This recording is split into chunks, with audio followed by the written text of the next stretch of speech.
La sed y el agua.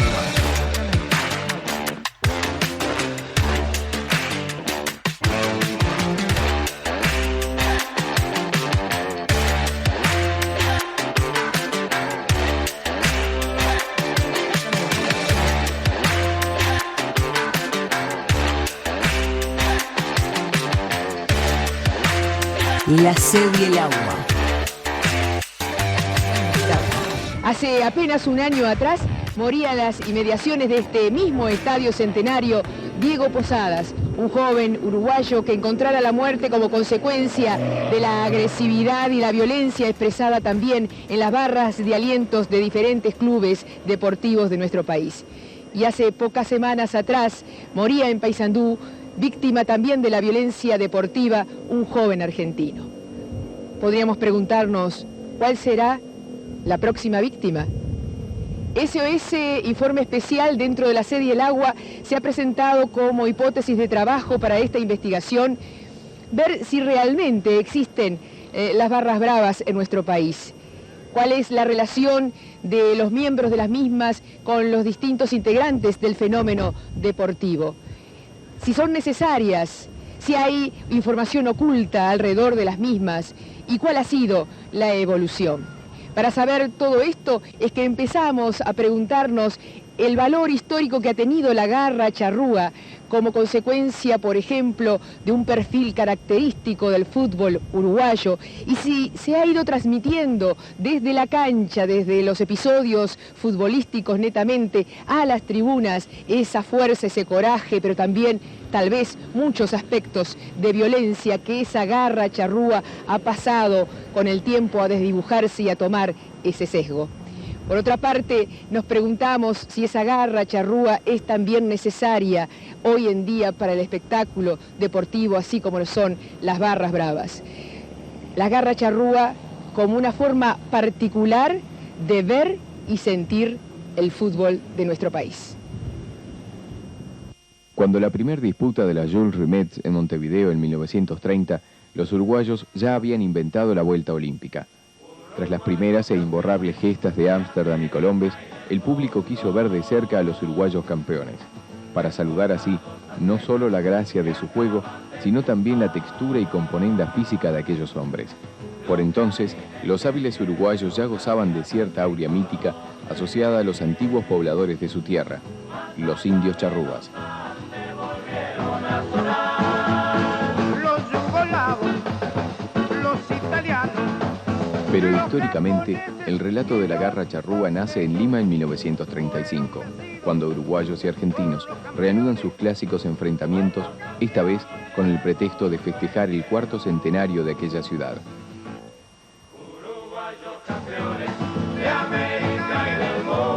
A esa selección van tres gloriosos veteranos de las gestas olímpicas, José Nasati, Lorenzo Fernández como figuras cumbres, pero ya abatidos por los años.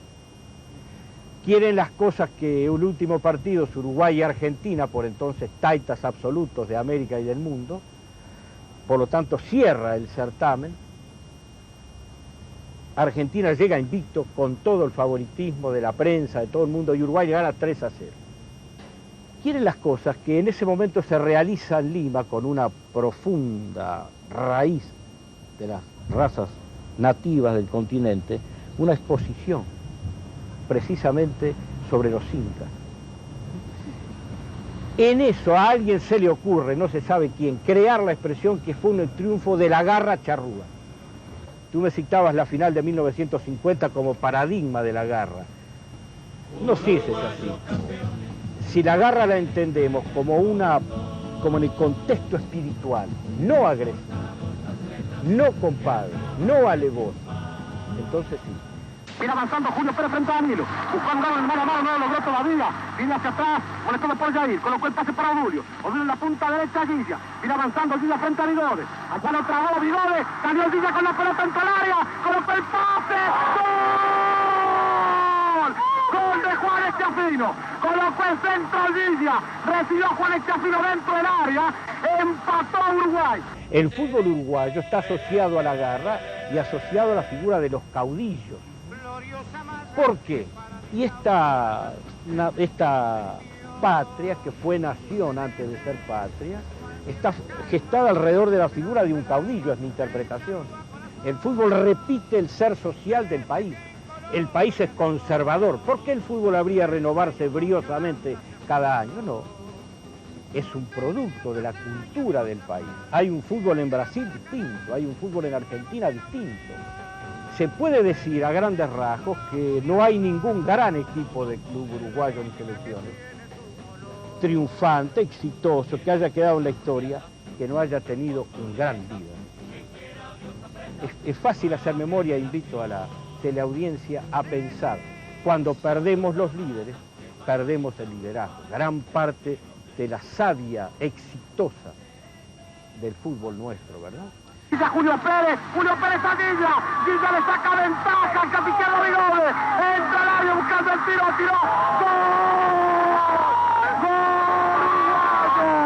¡gol uruguayo! Guilla entró a la carrera el puntero derecho uruguayo, impulsó la pelota con gran violencia, el centro de Barbosa y el poste izquierdo de la raya.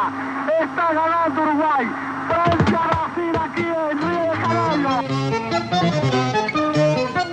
Desde entonces y hasta nuestros días, dicha imagen impregna los distintos relatos de nuestra sociedad, homologándose así en nuestra vida cotidiana situaciones varias a las de una gesta deportiva en la cual solo nuestro componente indígena será capaz de doblegar cualquier situación límite.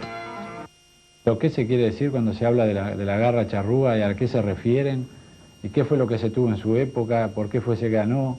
¿A lo que le llamaban garra charrúa? ¿Lo que dicen ahora que no tenemos? O sea que creo que es un tema muy complejo, pero lo que te puedo decir es que se está menospreciando a los valores de los jugadores de hoy en día. El fútbol es un juego. Meter, empujar y tener... Eso sirve para un montón de trabajo, un montón de otras cosas, pero para el fútbol hay que saber jugar. En este país están bien vistos y bien los guapos, famosos guapos de este fútbol, en la gente que en el fútbol le hace un full tremendo al rival del tradicional.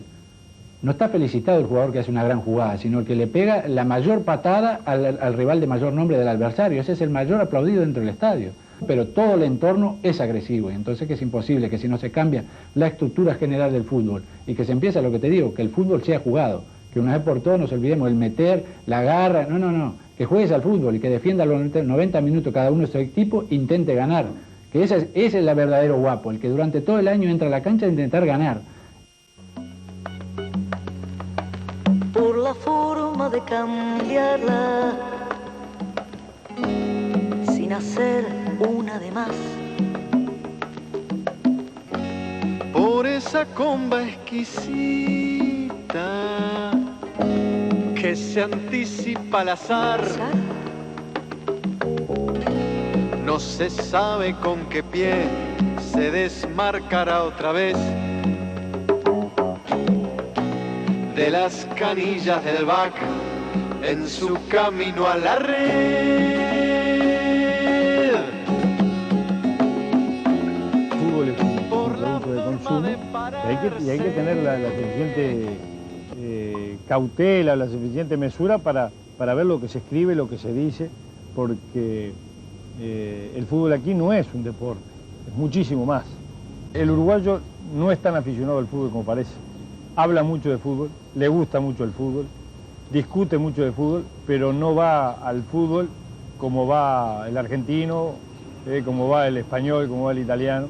En definitiva, hay muchos futboleros de boliche, o sea que critican al fútbol y por ahí dice, yo hace 10 años que no voy al estadio. Todos los que estamos en el fútbol y todos los que sentimos amor o pasión por el fútbol, tenemos que aportar lo nuestro para que el fútbol sea eso, no sea que en una fiesta haya 1000 personas o 50.000 en el estadio.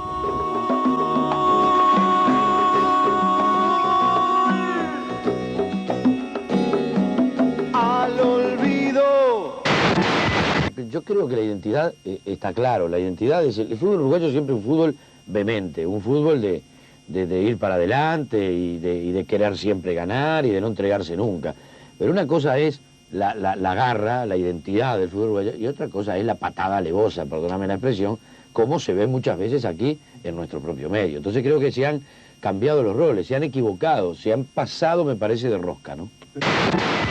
Yo creo que nos hemos equivocado a veces, hemos malinterpretado lo de la garra charrúa, lo de victorias que fueron importantes, como en el 30, como en el 50, pero de ahí a creer que nos vamos a llevar el mundo por delante, que vamos a tener un cheque en blanco para golpear acá o en cualquier parte del orbe, es un tremendo error.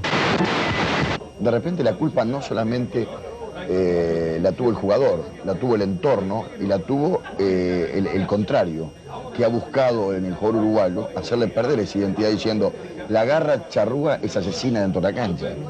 Y entonces eso se fue contagiando. ¿Por qué? Porque 3 millones de habitantes de un país tan pequeño, con tantos logros, con tantas glorias, le molestaban a muchos que siendo mucho más poderosos no podían tener las glorias que tenía el fútbol uruguayo. Pero yo entiendo que no hay que pegar alevosamente, pero también entiendo que no hay que jugar como señoritas. Se ha confundido acá Serrín con Parnallado, o sea, garra con golpe alevoso. Eso no tiene nada que ver con la garra. La garra es el atributo anímico que permite crecer en la adversidad, agigantarse en las instancias trascendentes. Aquel que juega mejor una final que un partido cualquiera, ese es crack. Nos hemos transformado los periodistas en grandes pudridores de mentes. Porque si decimos a un muchacho que tiene 17 años, que es el Maradona uruguayo, estamos corriendo un riesgo grande.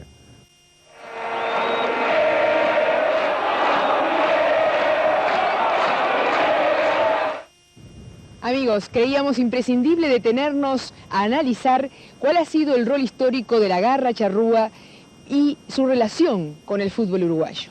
Ha quedado demostrado recientemente que la fuerza, el liderazgo, la guapesa seguirán siendo necesarias para el fútbol uruguayo, pero de alguna manera nos resta analizar cómo reinterpretan estos valores las barras bravas de nuestro país. En el próximo bloque, la evolución de las barras bravas aquí en el Uruguay. Se seguirán preguntando junto a nosotros si realmente en el Uruguay existen barras bravas o las barras de aliento y las hinchadas se han ido transformando según las contingencias del campo de juego. Son entonces un reflejo de las actitudes que pueden tomar los jugadores en el campo.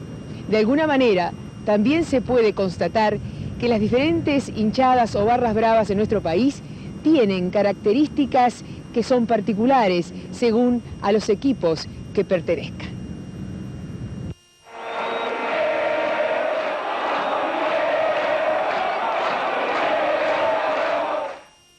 Los grandes jugadores hacen también el espíritu de la tribuna. Gran caso, clamoroso. Maradona hace del hincha argentino y del equipo argentino su reflejo, su espejo. El hincha de Central es de una manera, porque sus jugadores se lo transmiten. El hincha de Peñarol es de otra. El de Nacional es de otra. Nacional y Peñarol, que tienen tantas diferencias, las reflejan también en sus hinchas. No pueden ser iguales, no, obviamente. El equipo transmite al hincha su forma de ser y de sentir.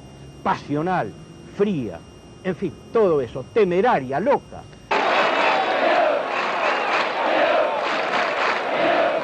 El tema de la hinchada es muy importante, sobre todo la hinchada que alienta, ¿no? Porque también esa hinchada en un momento puede tornarse contraproducente en relación al juego que esté desplegando el equipo. Son momentos que el calor de la tribuna baja a la cancha, ¿no? Porque también el frío de la tribuna, en muchos casos, o el frío del equipo puede contagiar al frío de la tribuna, ¿no? Entonces creo que el grito de la gente, el grito de la tribuna es clave, como es clave en todas partes del mundo, ¿no?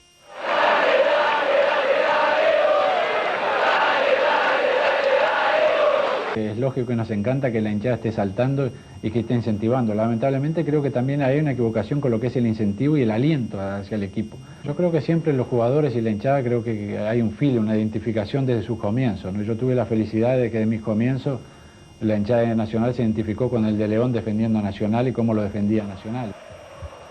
Es común al recorrer los distintos programas deportivos escuchar el llamado desde la prensa.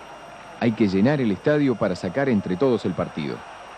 ¿Son necesarias entonces las tribunas en movimiento? Indudablemente para nosotros incluso relatar un partido con una tribuna vacía es totalmente diferente a transmitirlo con una tribuna llena.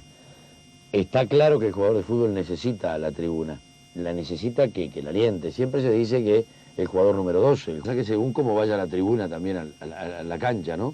Porque la tribuna si va tranquila, si va para ver un espectáculo, se va a dar cuenta de lo que es una ordinariez y de lo que es un jugador vehemente. En cambio, si la tribuna va media alteradita, indudablemente va a festejar todo lo que sea violencia. Me encanta cuando la gente grita y alienta. A mí no me molesta cuando se escuchan cánticos. A mí me encantó lo que hizo el otro día Peñarol en la puerta del estadio, regaló banderas. Y los niños agitaban banderas cuando Peñarol salió campeón. Me encanta cuando Nacional gana y sacan los pañuelitos blancos. Tú te pones a cantar en la Plaza Independencia, ahora ya viene un policía y te lleva. Tú vas a la Amsterdam y no pasa nada. Todavía te dedican los goles, eso es un fenómeno. Te sentís importante, los triunfos te los van a ofrecer allí. Es así el tema.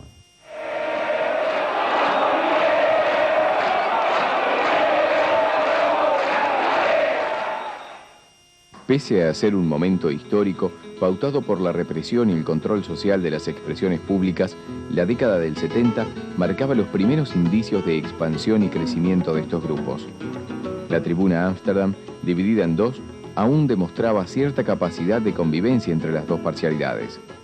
Ya en los inicios de la década del 80, estos grupos se constituyeron en ámbitos de libre expresión ciudadana, donde comenzaban a filtrarse todo tipo de consignas antirrepresivas.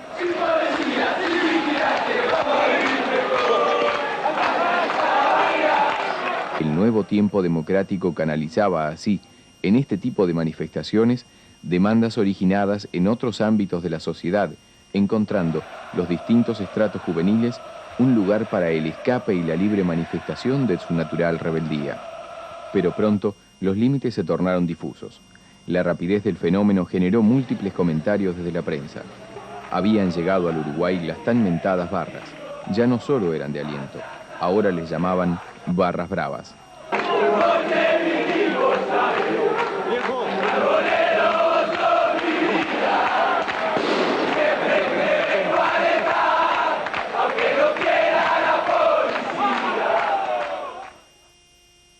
Desgraciadamente, desde a partir del año 70 que empezaron estas barras de lo que eran barras de aliento antes, se empezaron a formalizar como barras bravas. Estos hechos han tenido unos maestros, y los maestros han sido esas imágenes que hemos visto, sobre todo en televisión, de cosas que ocurren en nuestra cercana vecina, la ciudad de Buenos Aires. Son grupos, pequeños grupos, que desgraciadamente van contagiando con el fervor, el entusiasmo de la brega a los demás, y se va creando un espíritu de patota.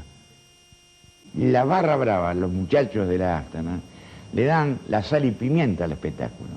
Porque un espectáculo sin grito, un espectáculo sin canto, sería distinto. Creo que los muchachos de la Ámsterdam muchas veces han puesto su grano de arena para que Peñarol haga un gol más. Y se da la circunstancia de que todos los goles ahora en los últimos tiempos, Peñarol hace más goles tirando para la Ámsterdam que tirando para la Colombia.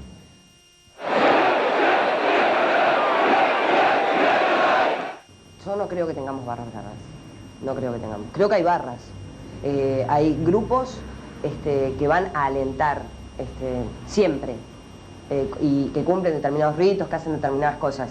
No creo en el adjetivo bravas, creo que eso es un uso que hace la prensa, por ejemplo.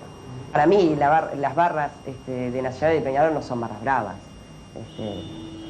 No son barras bravas porque yo por barra brava entiendo un grupo de delincuentes, como hablábamos contigo. Eso es un grupo de delincuentes, un grupo de tipos armados y dispuestos a cualquier cosa. Y acá no son así. Se hacen sentir y no todo el tiempo.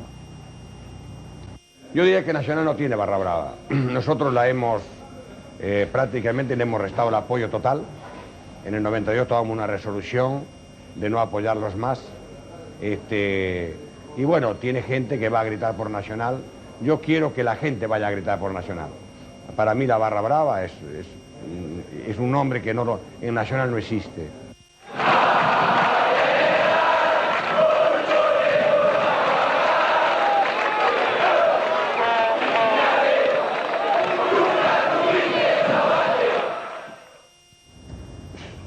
No hay un hecho humano que sea todo positivo ni todo negativo. Hay siempre que arrastrar rémoras. Esa es una rémora. Siempre hubo grupos pretorianos alrededor de los equipos, siempre. No quedan dudas a esta altura de la investigación que semana tras semana este espacio cuasi organizado es transformado por decenas de jóvenes en un espacio o un ámbito de expresión casi pública.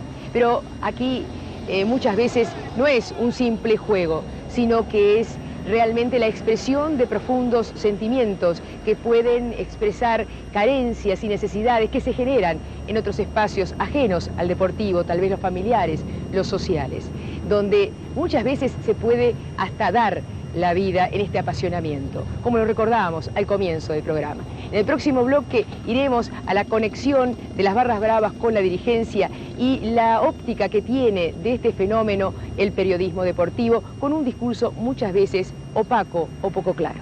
Ya volvemos. Las barras bravas, ¿cuántos son? ¿Cómo se organizan?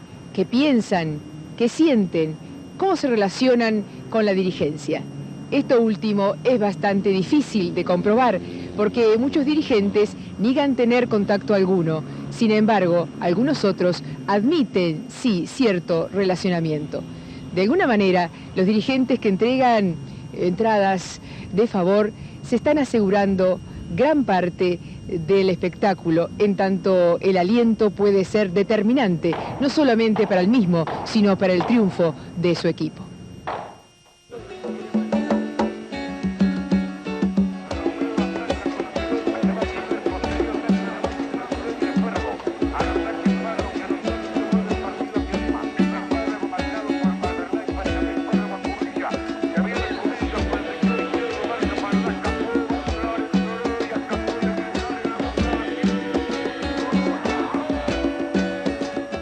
Más el que quiera ir. El que quiera ir. Y nos conocemos de acá, casi todos de acá. Y nos organizamos acá, en este mismo lugar. ¿Y hay líderes en las barras? ¿En la barra nacional hay líderes? Líderes, sí. Líder, no. Ajá. Hay, como en todos lados. ¿Y la llevan bien igual? Sí, somos buenos. Un pequeño grupo, fundamentalmente que se junta en la zona de la Astra. Allí no solamente se juntan elementos de clase social baja, hay elementos de clase social media y alta, ¿no? E inclusive me han contado hasta que sus padres están orgullosos de que los chicos vayan a decir cualquier tipo de disparate con el agravante de que tiran algún proyectil a la cancha. Sí, son jóvenes, adolescentes, preadolescentes, chiquilines de 12 a 18 años, la amplia mayoría, y además son 40 o 50 tipos. No son cientos de tipos de 40 y pico de años, como puede ser una hinchada de Boca, por ejemplo, o una hinchada de River. No podemos vincular a las barras bravas, a los integrantes de las barras bravas, con bandas organizadas delincuentes, de ninguna forma, de ninguna forma. En esas barras se integran estudiantes, gente con trabajo, gente de su familia, pero esa exacerbación de animar a un equipo, yendo más allá de los límites de la normalidad, lo lleva a integrarse en grupos. En la investigación policial se ha determinado justamente el respaldo de algunos clubes hacia no solamente la formación, sino la alimentación de esas barras. El manido tema de las entradas de favor sigue siendo, según muchos, el punto neurálgico para desarticular este tipo de organizaciones. Sin embargo, a ciencia cierta, nadie ha podido hasta el momento demostrar si realmente existe este vínculo entre dirigentes e integrantes de las barras. SOS pudo saber que el tema cobró mayor trascendencia y preocupación cuando, para las eliminatorias del Mundial 94, se le ofreciera a las barras de nuestros equipos grandes una importante cantidad de entradas para alentar a Uruguay en los momentos más difíciles. Al decir de algunos de los principales dirigentes de la AUF, este comportamiento no difiere mayormente del que, domingo tras domingo, llevan a cabo integrantes de los cuerpos directivos de nuestras dos principales instituciones. La última vez, a mí me dieron las entradas, 100, y yo le doy la entrada a un muchacho, como se lo di a 99 más, parte de la mía, y a uno de ellos lo mataron, y a otro lo mandaron al hospital con 2 puñaladas en la espalda.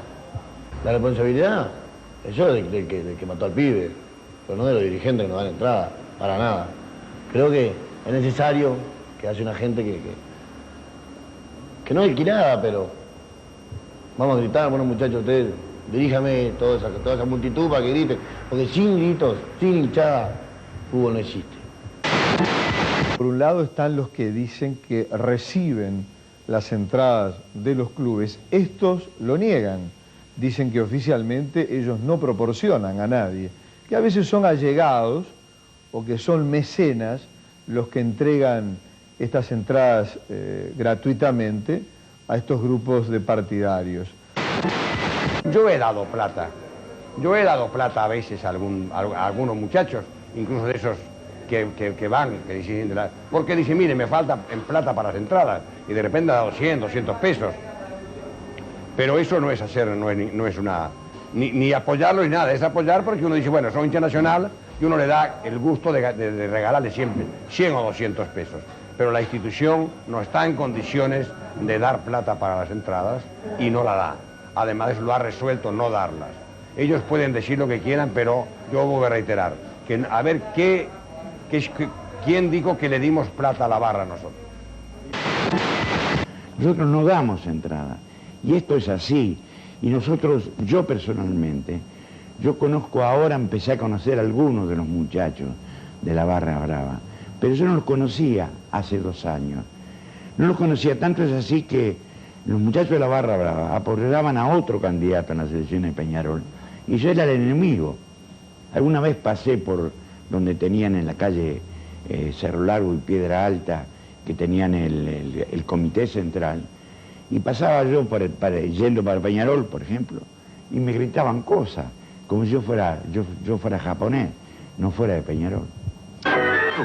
El que quiera ver un partido de fútbol, que vaya y pague su entrada. Yo no puedo de ninguna manera amparar a dirigentes que den entradas, y me parece, reitero, una atrocidad que eso suceda. O sea, yo lo he dicho y no me ha temblado el pulso. Acá lo que ha habido, además, es un apoyo logístico y muchas veces económico de la dirigencia. Yo te diría las más de las veces. Les dan entrada. Son muy pocas las dirigencias que pueden golpearse el pecho diciendo que no tienen nada que ver en ese aspecto con las barras.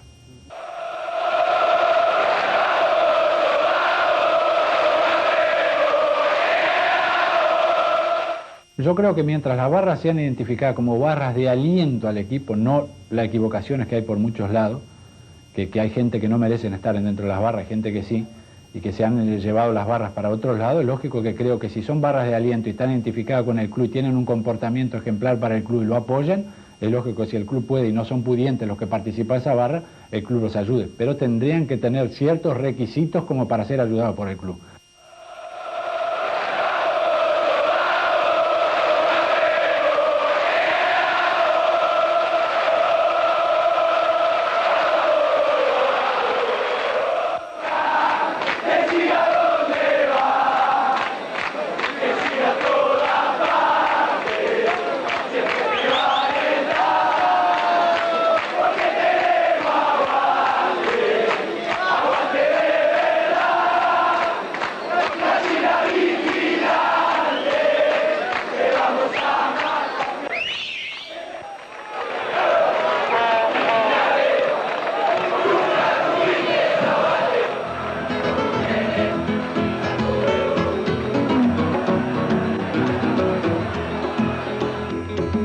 Con 12 no con 11.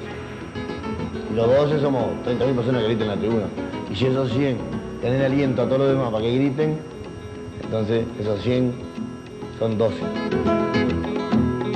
Y así está planteado el tema, amigos. Hemos llegado juntos a indagar en esto que tiene que ver con las barras bravas y con el propósito de los integrantes de las mismas a seguir jugando su rol de jugador número 12 a como dé lugar contra todas las alternativas y mucho más allá de la retórica. Nos queda todavía, conectado con esto, cómo motivar a las barras de aliento sin que esas expresiones se conviertan en expresiones violentas, convirtiendo entonces a las barras de aliento en barras bravas. Y nosotros tenemos que ser muy cuidadosos en este análisis, porque de lo contrario, seguramente nos separaremos del fenómeno. ¿Cómo cantan? ¿Qué cantan? ¿Cómo son vistos por el resto de las tribunas? Sus rituales, sus palabras obscenas, que apuestan generalmente a lo viril como valor, como carta de triunfo. Todo eso es entendido. Bueno, para conocer de cerca esto, vamos a invitarlos a ustedes a que nos acompañen en el próximo bloque. Desde afuera, desde el momento mismo en que empiezan a nuclearse cerca de las sedes. Pero es aquí, en este ámbito, en estas tribunas, donde el fenómeno de las barras bravas cobra sentido. Es aquí donde se escuchan sus cánticos, es aquí donde se expresan sus rituales, el oportunismo de los mismos, la capacidad de decir a viva voz y colectivamente y en forma eufórica, bueno, todo eso que muchas veces callamos. Me refiero al tema de algunas palabras obscenas o los insultos. Pero para todos los que han participado en este fenómeno desde afuera o desde adentro de las barras bravas, esto es el tema de los cánticos, lo admisible, el límite justo de la parte buena de este fenómeno. Pero hay otros aspectos que los vamos a seguir analizando. Por ahora, creo que es bien importante empezar por escucharlos.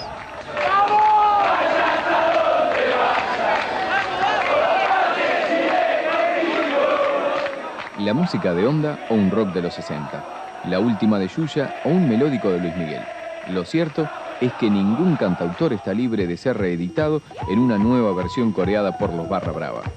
Con sus manos alegando a la bravura y de espaldas a la cancha, los líderes y las barras rinden culto permanente a la rebeldía cotidiana e identificados con la potencia sexual, llenan con sus cantos el recinto. A mí los cánticos me importan un pito, a mí no me molestan. ¿Qué me va a molestar en esta época que alguno diga maricón, mierda o cualquier otro tipo de cosas? Me va a molestar si la televisión lo pasa. Y eso no es violencia, eso de repente está, si se quiere, es buen humor, es buena onda, es alegría, es distensión. Yo no me voy a asustar porque alguien diga una mala palabra en un cántico. Yo a mí lo que me asusta es que un elemento nocivo para el espectáculo tire una piedra, o se lleve una botella y largue una botella a la cancha, o crea alguna situación, o rompa vidrieras, o rompa semáforos, o rompa teléfonos públicos, o salga a festejar destruyendo. Acá están en estos momentos protagonizando un número cada vez mayor de aficionados, una cantidad de episodios absolutamente irregulares, reñidos con el ordenamiento jurídico que nos rige, con la moral y con la buena costumbre. Cuando yo era muchacho, iba una persona a la cancha y gritaba juez chorro, venía un policía y lo sacaba del estadio. Y resulta que ahora uno va y se banca 3 horas de cánticos obscenos, permanentes, y no pasa nada. Si uno dice que le parece una barbaridad lo que está pasando en la tribuna, ya esos hinchas le van a estar cantando, dedicándole cantitos, acordándose de su madre, de su abuela y de todo lo demás con una ordinariedad soberana. Uno pregunta, ¿dónde está la responsabilidad? ¿Cómo es que han crecido estas barras bravas? Este fenómeno que nació de la vecina orilla o nació en la vieja Europa y que lamentablemente ha llegado a nuestro país, que nació con cánticos obscenos, groseros, que lesionaban el buen gusto de cualquiera, ¿no verdad?, pero de las damas y de los niños en primer término, y que llevó a que los primeros en alejarse de los escenarios fueran ellos, ¿no verdad?, los menores y las mujeres.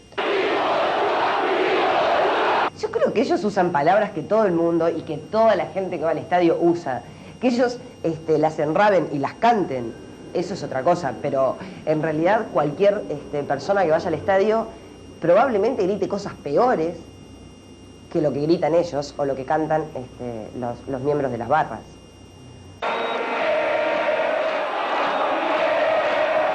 Yo pienso que es un problema de la sociedad, en definitiva, que pueda canalizarse a través del fútbol porque hay más posibilidades para exteriorizar, pero el tema es profundizarlo de tal manera para ver hasta qué punto hay responsabilidad en el hincha propiamente dicho.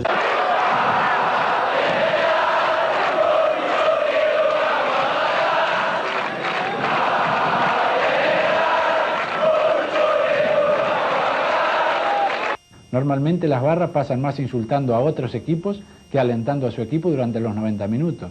Creo que a partir del momento que se intenten inventar cantos de apoyo a su equipo y se esté pendiente de su equipo los 90 minutos o más como están en otros lados, creo que en realidad ahí sí van a pasar a ser barras de aliento para el equipo y no barras de insulto para los otros equipos, que es lo que hoy se ve normalmente en los estadios.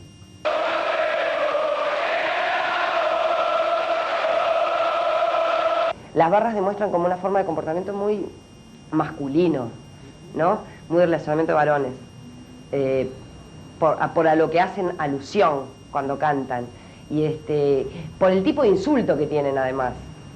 Cuando, por ejemplo, vos tenés al arquero del cuadro contrario, claro, eso de que lo vengan a ver, eso no es un arquero, es una puta de cabaret, eso es un insulto masculino. No sé qué tiene que ver, no importa nada, pero el tipo se debe sentir muy agredido seguramente, pero en su ser varón, en lo del macho se debe sentir muy agredido, seguramente. La canción esa que dice, vos no sos barra brava, vos no sos delincuente, sos una señorita con el culo caliente. Yo no soy delincuente, y yo tampoco soy una señorita con el culo caliente. Entonces que no soy barra brava, no soy barra brava tampoco, no soy barra de aliento. El aliento tiene que existir, la manifestación deportiva tiene que existir, los gritos deben existir, es parte del espectáculo. Pero cuando eso se trasunta en gritos insultantes, aberrantes, desgraciadamente es una vergüenza escuchar lo que se dice en el estadio. Policialmente, ¿qué podemos hacer con esa tribuna? Porque al final toda la tribuna termina cantándolo. ¿Qué podemos hacer? Desgraciadamente ni siquiera taparnos los oídos. Se puede decir, hacer cánticos ahora, además de eso ahora son mucho más sueltos, incluso los artistas hablan distinto. Frente a la televisión dicen palabras que hay veces que uno se ruboriza, uno que es medio veterano, pero la verdad, uno las conoce todas y yo eso no lo considero tan mal como frente a los chicos y decir groserías, no hay por qué decir groserías. En los partidos de Peñarol, la hinchada se acuerda de lo nacional, por el bolso que te ha muerto. Y en los partidos de Nacional hasta se acuerdan de mí, ¿no? Yo personalmente, en los partidos Nacional hablan de Damián y grita la hinchada. Algo que les duele, algo que dije. Pero eso es parte del clima. Por ejemplo, lo que menos se puede pensar que yo sea homosexual. Y a mí me gritaron un viejo homosexual en una cancha, ¿no? Así, pueden aparecer entre sus letras loas a Saddam Hussein, como ritos a gitanos, la defensa del alcohol como la del consumo de la marihuana, y embanderados en una permanente mala palabra, esperan junto a su equipo dar una vuelta más. Quizá también la vuelta de la historia, aquella que un día los vistió de barra brava.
yo soy amigo de todo el mundo, menos de Peñarol, menos de la camiseta, ¿no?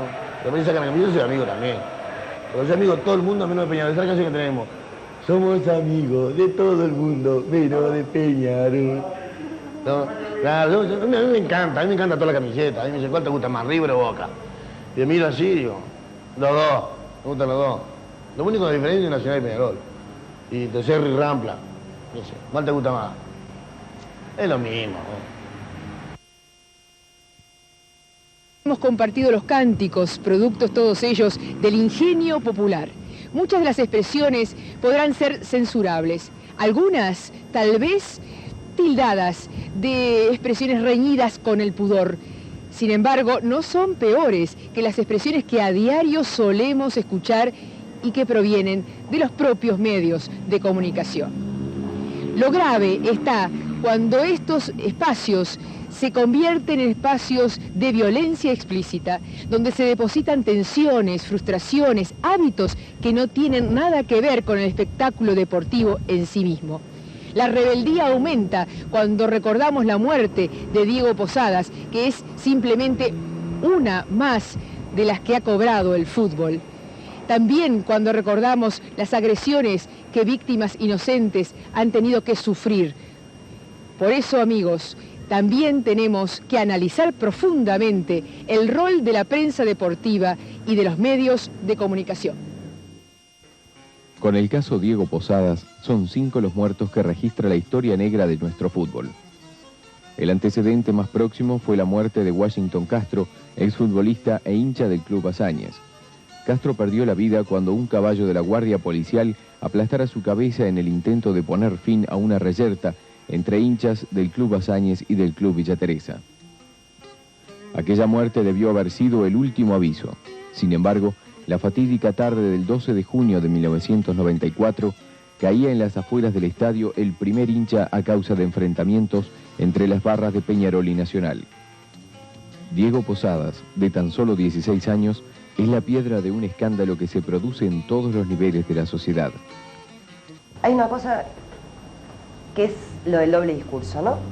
Por un lado la prensa dice, esto de las barras, y cada vez que hay algún incidente o algún conato de violencia, cada vez que hay problemas entre las hinchadas en un clásico, por ejemplo, o bueno, ahora con esto de este chico que mataron, ahí la prensa es como que se enardece en contra, ¿no? Pero por otro lado, es la misma prensa la que llama y la que hace, alude siempre a lo de la garra charrúa, a lo de la hazaña celeste, y a llenar el estadio para hacer fuerza, para mostrar que uno es locatario. Para mí eso genera violencia. Eso sí genera violencia. Pero entonces después yo la promuevo por un lado, tengo todo un discurso que la promueve implícitamente y a su vez después, cuando eso se manifiesta explícitamente, le caigo en contra. Creo que la razón principal por la cual ha crecido el tema de la violencia en los escenarios deportivos es la impunidad. ¿No? O sea, cosas que tú haces en la Plaza Independencia y te llevan preso, las haces en el estadio y no pasa nada. SOS se propuso rastrear los posibles antecedentes para esta crónica de una muerte anunciada. Un hecho a considerar son las sistemáticas noches de los vidrios rotos que, emulando al nazismo, inaugurara la barra aurinegra tras una noche de derrota clásica allá por el año 87.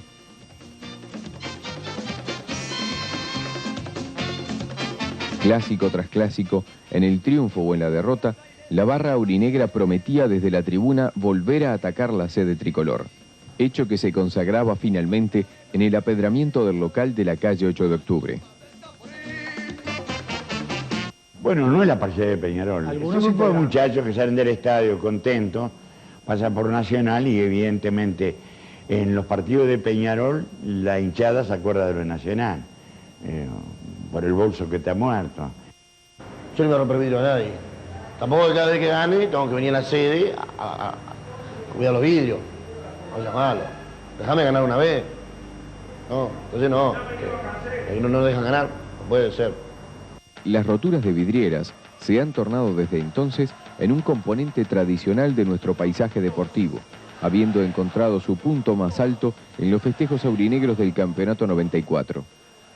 El hecho más grosero y más grave, se produjo en 18 y Andes. ¿Cuánto queda del estadio? Todo tiene que ser de Peñarol. Yo no, evidentemente había motivo para el festejo porque era campeón, pero es distinto cuando salimos campeones de la Libertadores. Porque no se puede creer que estén tan organizados para tener un carrito para poner las cosas que robaban. Otro antecedente de no menos importancia es el clásico del año 90, cuando por el torneo competencia 22 jugadores se enfrentaron a golpes de puño en el propio césped del Estadio Centenario. Liderados por sus respectivos caudillos y tras una semana periodísticamente muy agitada, fue imposible culminar el partido. Peña y Trasante, por entonces capitanes de nuestros principales equipos, habían recorrido la prensa radial prometiendo que en dicho partido quedaría demostrado cuál de los dos era más guapo. La prensa es la primera promotora de todos los líos que hay acá. ¿Cómo van a poner haciendo pulseada? Hay gente que no piensa. Dice, ¿vamos a pulsear contra este? Si yo hago pulsear, le pongo una prensa de este lado así, le hago pluma, le quiebro el brazo. Pero no se trata de pulsear. Todo así, y se pone enfrente, y las camisetas, el número 9 y todo al 9, o que gane el más fuerte, porque cuando pusieron a Peña y Trasante, ahí no ganaba mejor, porque ninguno de los dos era el mejor del cuadro. Ahí iba a ganar el más fuerte. Y si ganaba más fuerte, ganaba Peña toda la vida. Yo creo que el rol del comunicador es desactivar todo este tipo de situaciones, y más cuando hay conflictos que uno puede avisorarlos. O sea que se tiene que tratar de enfriar el partido, no crear las condiciones durante la semana para que el domingo el estadio o cualquier otro escenario será una caldera hirviendo. El caso Peña Trasante ilustra con claridad un proceso de violencia creciente que ya obligaba a los distintos actores del fútbol a asumir sus responsabilidades. Bueno, yo le digo que en esto tiene mucha parte la prensa. La prensa, cuando aquí hay, como lo de Peña y Trasante, y cuando hay un proceso a los 22, se procesan 20 jugadores de Nacional, trascendió al mundo. Usted está en Europa o en otro país, y para saber un resultado de acá, tiene que llamar por teléfono. Sin embargo, esa noticia trasciende enseguida. Aquí la prensa le da trascendencia a las cosas malas, no a las buenas. No, yo creo que en ese episodio hasta creo que el periodismo, si en muchas partes digo que tiene su culpa, en ese momento creo que lo que incentivaron fue un estadio lleno, colmado de atención, un clásico que lo llenaron, pero creo que el error todo fue de los jugadores. Bueno, yo creo que acá el craso error de la gente es pensar que el futbolista es tonto. Acá quizás de alguna forma se piensa que el futbolista no piensa, que el futbolista no habla, que el futbolista no tiene cabeza. Acá cuando un futbolista comete un error y tiene 20 años, y no es un chiquilín, no, el chiquilín no, 20 años es un tremendo grandote que sabe perfectamente lo que hace. Entonces el señor Peña, a que yo conozco y sé que es una persona de bien, el señor Trasante, que también es un hombre grande, saben perfectamente lo que dicen y lo que hacen. Yo creo que el hecho de que se pierda un partido, por más expectativas que se hayan generado por parte de la prensa, no puede de ninguna manera llevar a quemar un ómnibus, ni a pegarle un balazo a una persona, ni a cuchillarla. Yo creo que las causas de esas actitudes van mucho más allá que el papel de la prensa estimulando el optimismo de los aficionados para que concurran a alentar a su equipo y en lo posible ser partícipes de una hazaña, ¿verdad? Honestamente debo, quizá porque me corresponden las generales de la ley, tengo que defender a ultranza el periodismo de este país. Estoy plenamente convencido, es el periodismo más honesto del mundo. Lamentablemente una prensa que venda lo positivo, digamos, no es precisamente la de mayor impacto. Fíjate cuánto vende la prensa inglesa con las rencillas de Diana y Carlos.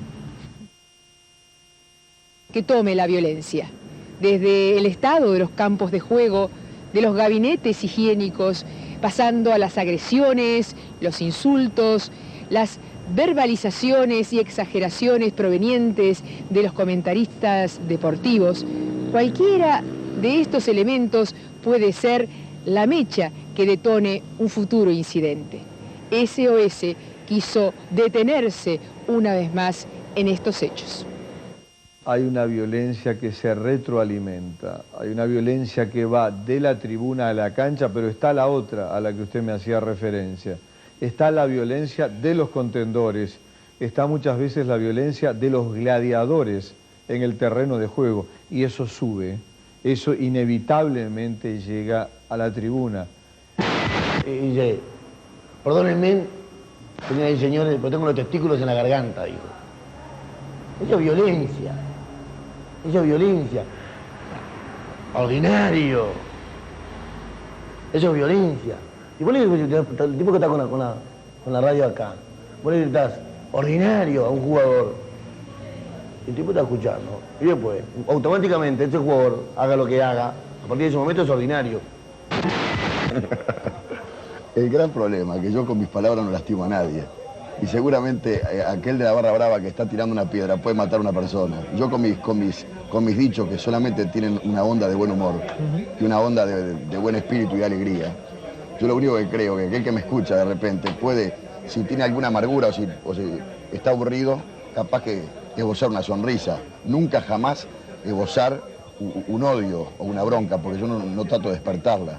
Despertar bronca despiertan los barra bravas, que acá son contados con la mano y que la policía los conoce y que la justicia después los larga los otros días cuando los tipos salen por la calle a quemar y a romper vidriera. Y que son muy poquitos, porque no hay que generalizar. Está el hincha bueno y está el hincha malo. El barra brava, que acá se llama, es un grupillo que son elementos conocidos y reconocidos. Esos son violentos, no que somos violentos. Pero es una estupidez, una taradez pensar de esa manera. La justicia por mano propia en lo que hace a la resolución de pleitos entre las distintas barras no es un hecho novedoso en esta álgida década de los años 90. Al inicio de la misma, en un match de Supercopa, hinchas aurinegros deciden emboscar a sus similares de River Plate argentino, obteniéndose como saldo varios heridos de arma blanca, revueltas con policías y detenciones. De este hecho, son pocas las conclusiones que aparentemente hemos sacado, ya que para no ser menos y al poco tiempo, una especie de cruzada libertadora de la barra tricolor puso fin a altercados con sus similares de Danubio, y ante los ojos atónitos de todo un estadio, las fuerzas policiales brillaron por su ausencia.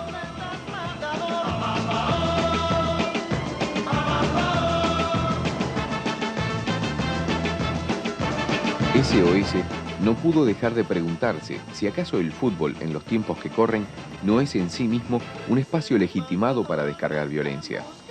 Si es así, es un error gravísimo que comete la sociedad o quienes la dirigen, porque si ha habido una cosa que para este país ha sido importante, ha sido el deporte, siempre. Creo que en este momento elegir como una de las formas de vida en sociedad al fútbol y al deporte como habitáculo, digamos, para que las personas desarrollen todo ese tipo de actitudes reñidas, reitero, con el orden público, con la moral, con la buena costumbre, me parece un error garrafal. El país nuestro es así. Siempre hubo violencia, entendamos, siempre no es fruto de este momento la violencia en el deporte o en la sociedad primero y en el deporte después. Dios mío, cuánto hace el deporte, cuánto hace el fútbol por la convivencia, por la comprensión, por la tolerancia. Es un lugar legitimado para descargar violencia, para descargar tensión, para poder gritar sin tener problema. No me importa lo que estoy gritando, no me importa lo que estoy diciendo. Nadie me va a reprimir. Es como, es un espacio donde la censura es mucho más laxa. Y todo el mundo grita cualquier cosa. Y no hay solo problemas de que se peguen las barras. Se pegan en toda la Olímpica, se pegan en toda la Amsterdam, en toda la y en la América. Yo creo que se dan muchas condiciones, y es más para sociólogos que para nosotros, pero se dan muchas condicionantes, como ser, por ejemplo, la situación socioeconómica de repente de la gente, que trabaja durante toda la semana, que de repente ve que no le alcanza el dinero y que entonces va y vuelca en la tribuna toda esa bronca contenida. A mí me comentaban, justamente hace poco, alguna vez me comentaron que el día que se terminara el fútbol en este país íbamos a tener una revolución. En tal sentido, deberíamos preguntarnos por la misión de la policía en los estadios. Siendo objeto permanente de los cánticos de las barras, las fuerzas policiales soportan estas descargas de violencia al tiempo que su desempeño es blanco de críticas permanentes. Tengo mil denuncias para hacer contra la policía, 1000 agresiones. Que uno se desubica, lo agarran 5, lo llevan a palazo hasta arriba. Uno de repente le pegó a otro. El agresor lo llevan hasta arriba a palacio entre 5 personas. ¿Qué estás haciendo? Oh. Así que está mal que lo que hizo él, y porque él hizo eso, pues, le pegan 5. O sea, multiplicar lo que él hizo por 5. Y está bien. La policía tiene la consigna, la orden, su misión, es de respaldar que el espectáculo se realice con normalidad. Entonces la policía siempre va a molestar para aquellos desviados, no son todas, ojo. Vamos a suponer, hay una tribuna llena de hinchas de determinado cuadro, no vamos a generalizar. Lo concreto que en la Amsterdam a veces se reúne toda la hinchada de Peñarol, a veces toda la hinchada de Nacional. Pero no toda la gente que está allí es desaforada, no toda la gente insulta, grita, tira piedras. Pero el amor es más fuerte. Pero el amor es más fuerte. Pero el amor es más fuerte. Pero el amor es más fuerte.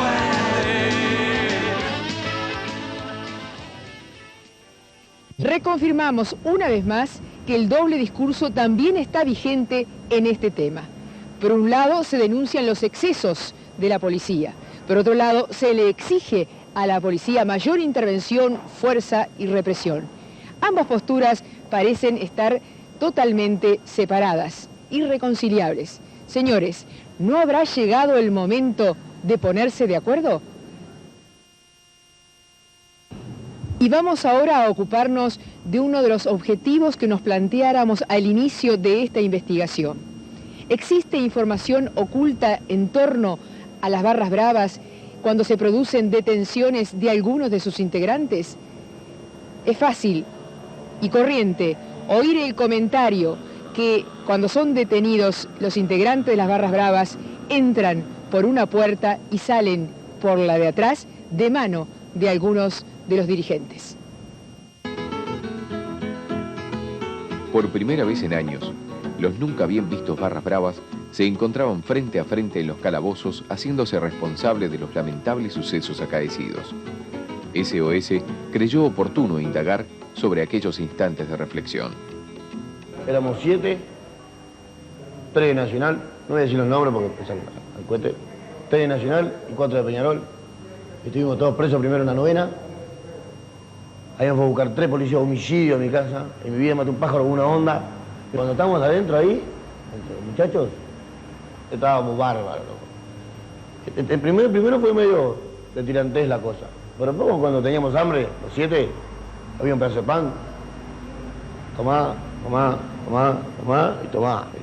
Repartíamos entre los 7. Un bizcocho, tomá. Una naranja, repartíamos. Sur y Palermo, Traca. Somos rivales en tambores y en fútbol. Pero después somos todos lo mismo. ¿no? Es frecuente escuchar desde la prensa que conspicuos dirigentes sacan a sus hinchas de los calabozos, situación que el presente informe tampoco quiso pasar por alto. No sé si lo sacan los dirigentes, pero alguien lo saca. O se saca el mismo, o no sé. O si la policía lo manda a juez y a los 3 minutos el juez le da la libertad, sabiendo que robó, que tiene elementos que han sido determinantes para culparlo. Entonces a mí ese tipo de cosas me causa una tremenda desconfianza. Los dirigentes no lo van a ir a sacar, Nacional nunca fue a sacar a nadie de la comisaría. Además, le voy a decir, lo que tienen que hacer las autoridades es no permitir que vayan los dirigentes a sacarlo.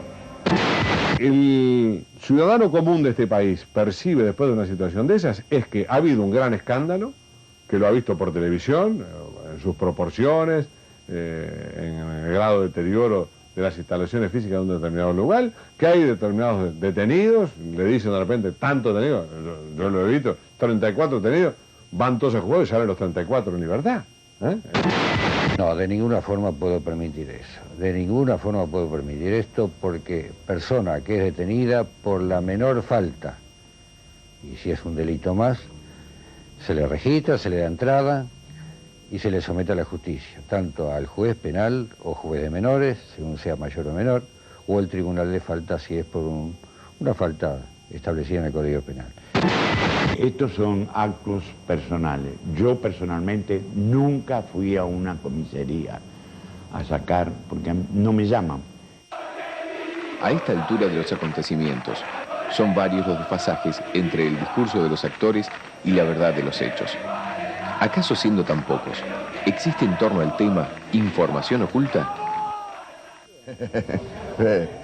Caperucita Roja se la comió el lobo. Escúchame, ¿quién no sabe que entran bebidos? ¿Quién no sabe que de repente por ese tipo de reacciones demenciales puede existir droga? Escúchame, por lo menos hay que investigarlo. Yo no estoy para investigarlo. Yo no estoy ahí, yo no me meto dentro de la barra brava. Yo digo muchas veces lo que me cuentan, lo que me dicen. No sé, yo me guío por lo que uno dice, es decir, por lo que uno ve, por lo que le cuentan que sucede, gente que va a esas tribunas y en donde los ve llegar alcohólicos, en donde yo nunca había nadie que se drogara, pero en donde se comenta, es decir, esto es bien clarito, se comenta en el estadio, afuera del estadio, en los costados, en las canchas, en todos lados.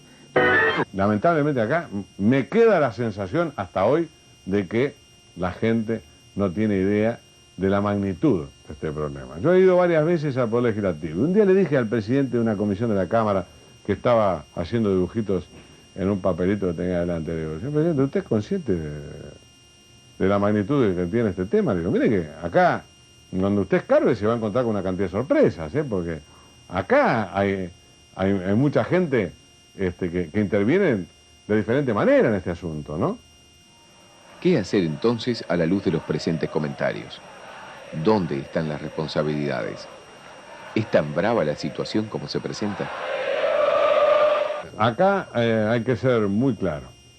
Durante mucho tiempo la policía no actuó, pero también muchas veces la policía ha actuado y después las personas detenidas por la policía, haciendo dibujitos en un papelito que tenía delante. Le digo, señor presidente, ¿usted es consciente de la magnitud que tiene este tema? Le digo, mire que acá, donde usted escarbe, se va a encontrar con una cantidad de sorpresas, porque acá hay mucha gente que intervienen de diferente manera en este asunto, ¿no? ¿Qué hacer entonces a la luz de los presentes comentarios? ¿Dónde están las responsabilidades? ¿Es tan brava la situación como se presenta? Acá hay que ser muy claro. Durante mucho tiempo la policía no actuó, pero también muchas veces la policía ha actuado y después las personas detenidas por la policía no han sido procesadas. En este país es así. Nos conocemos todos, en el que las comunicaciones son muy fáciles. No es posible que integrantes de la Suprema Corte de Justicia y del Ministerio del Interior se reúnan ante la gravedad que tiene el fenómeno de la violencia en el deporte y digan, señores, vamos a ponernos de acuerdo en cómo hay que instrumentar los expedientes para que después ustedes procesen. ¿Qué es lo que necesitan? Pero también el juez tiene que tener un poquito de iniciativa, tiene que tener un poquito de amor por la defensa del espectáculo deportivo y de la gente bien, que es la gran mayoría que concurre a un espectáculo deportivo. Así han transcurrido los hechos desde aquella tarde fatídica de junio del 94.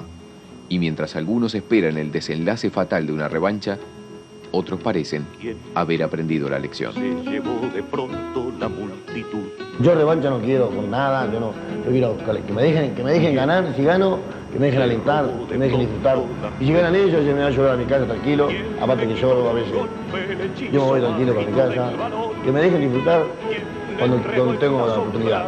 ¿Sabes que siempre me callé, cuando digo, algún más va a morir, eso me callé siempre. No me gusta, no canto eso, porque mi vieja es maya.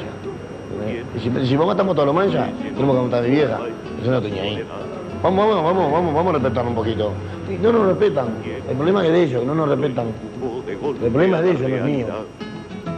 En libertad no ofendo ni temo, loco. Entonces respetame. Yo te respeto, vos. ¿Por qué me vas a respetar a mí? ¿Qué te hice? ¿No? Amigos, hasta aquí hemos intentado un raconto de hechos que por cotidianos muy pocas veces nos detenemos a pensar en profundidad. Algunos elementos han quedado claros. El fenómeno de las barras bravas involucra a muy pocas personas. No puede asimilarse como hecho masivo a organizaciones delictivas organizadas. También sería muy fácil desactivar a sus organizadores para que realmente recuperaran estas barras bravas de hoy el carácter de barras de aliento o de hinchadas. También se está estudiando un proyecto en el Parlamento.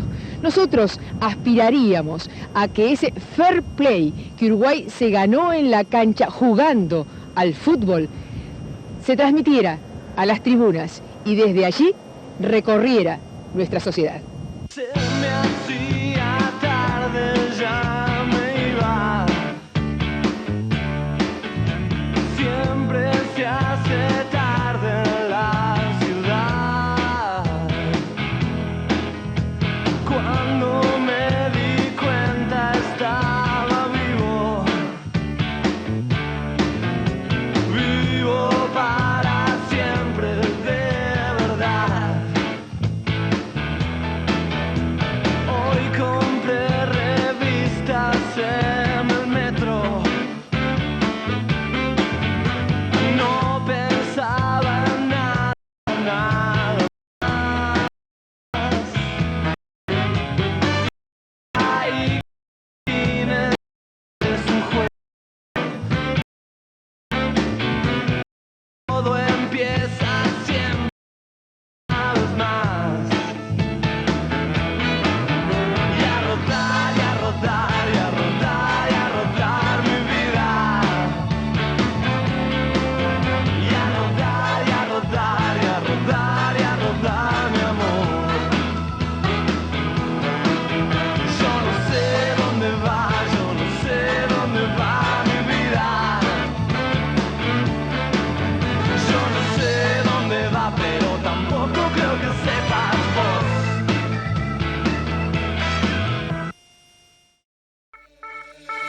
La sed y el agua.